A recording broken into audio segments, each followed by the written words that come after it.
You're watching Smash News with Adam Burns. Kia ora, welcome to Smash News. I am Adam Burns. Tonight, Wikileaks once again brings us explosive political / celebrity news. On this occasion, 250,000 cables from various US embassies are exposed, naked, to the public eye. Wikileaks, which has provoked fury in Washington with its publications, vowed it would continue making public details of the 250,000 secret U.S. documents it had obtained. Deborah Luderbeck, Reuters. Here are the highlights in its latest release. French President Sarkozy, described as thin-skinned and an emperor with no clothes. Of course he is. He's a Frenchman who divorced his wife of 18 years 3 days into his presidency. Another 3 days later, he's married to a supermodel. Romantic? Very. Ooh la la. All of that. Alright, what else do we have from the most hush-hush government in the world? Muammar Gaddafi, inseparable from a voluptuous blonde, referred to officially as his senior Ukrainian nurse. And North Korean dictator Kim Jong-il, a flabby old chap. Wow, what a bombshell. So this is what high-level US diplomats communicate to each other within these secret cables. I might actually email this to Hello Magazine or something. Wikileaks, please stop spreading gossip. I mean, you're embarrassing these democratically elected governments. If you keep doing it, I'm warning you, if you keep doing it, I am going to suggest you have a new name. Gossip Leaks. How about that? Gossip Leaks. Nice ring to it, eh? This kind of cheeky chit-chat won't help with the government's transparency. I mean, who's responsible for the leak anyway? This man, Bradley Manning, is the key suspect in the largest ever leak of classified material.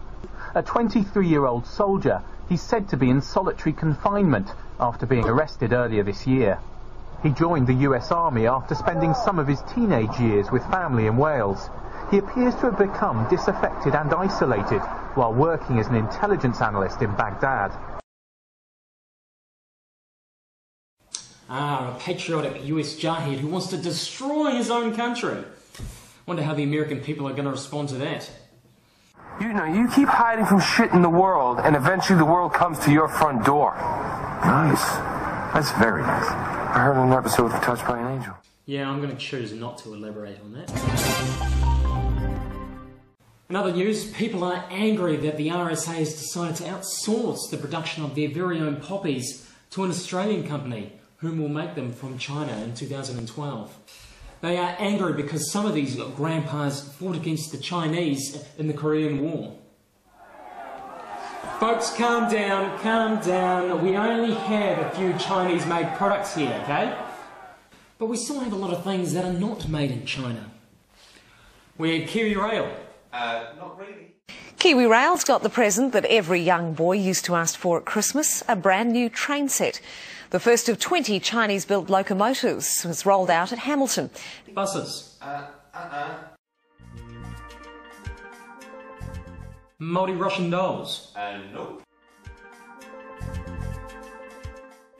How about our own flag then?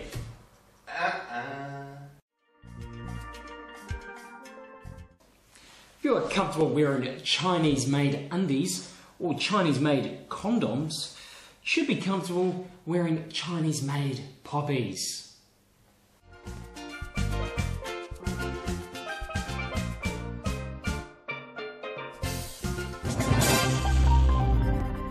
The New Zealand Breast Foundation has launched their latest fundraising campaign with the famous Scott Kelly has got a small dick website, nzgirls.co.nz. What this campaign encourages Kiwi women to do is to upload a picture of their breasts onto the website.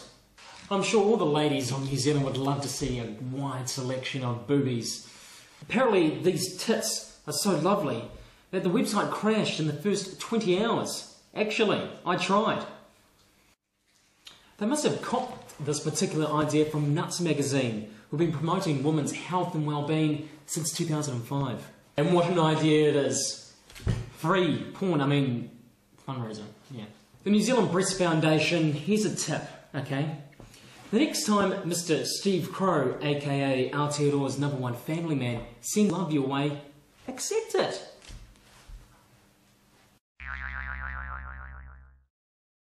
There is no way of knowing how much these boobs are worth in real life by looking at the real McCoy. We'll just go to boobs on bikes every year.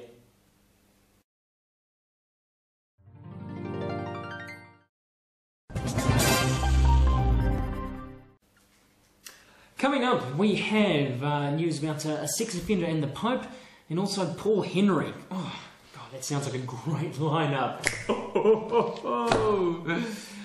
But first, a word from our sponsors.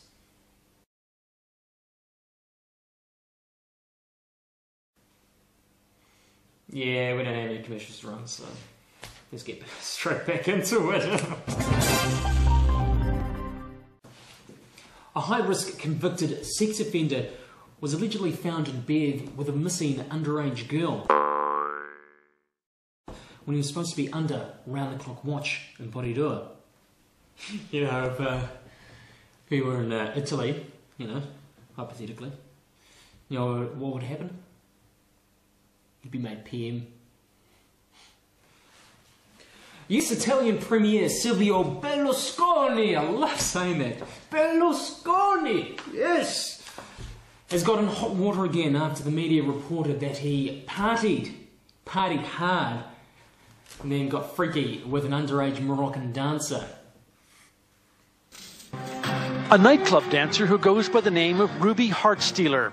Any other politician would run a mile from that smile, anyone but Italy's Prime Minister Silvio Berlusconi. She was still 17 when he invited Ruby to what were called bunga bunga parties at his mansions. And Ruby was not alone. Italian prosecutors are investigating Berlusconi's relations with a string of showgirls who are said to have stripped, danced, bumped and grinded their way into the Prime Minister's legendary affections. He even publicly encouraged young girls to find a rich man like himself or me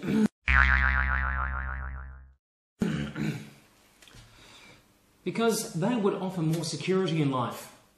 What a great, well-groomed gentleman he is. However, joining the increasing criticism at the Italian Prime Minister is the Pope. He has said, so much so that today the Pope took a swipe at the sex scandal. Public officials, he said, must set a good moral example. That public figures must set up strong moral examples like the Catholic Church. All you need is love. All you need is love. All you need is love.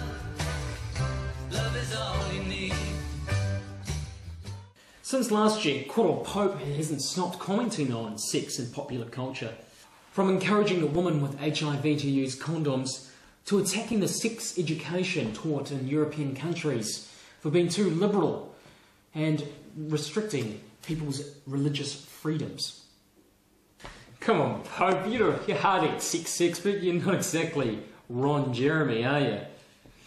Who knows, he might have had heaps of sex education in the Catholic Church. Unlikely, but, you know, he could be a dark horse. The Catholic Church is a far too sexy place. The soft music, the candlelight, wine, incense. The whole seductive dance creates a climate where all Catholics can do is think about sex and then hate themselves.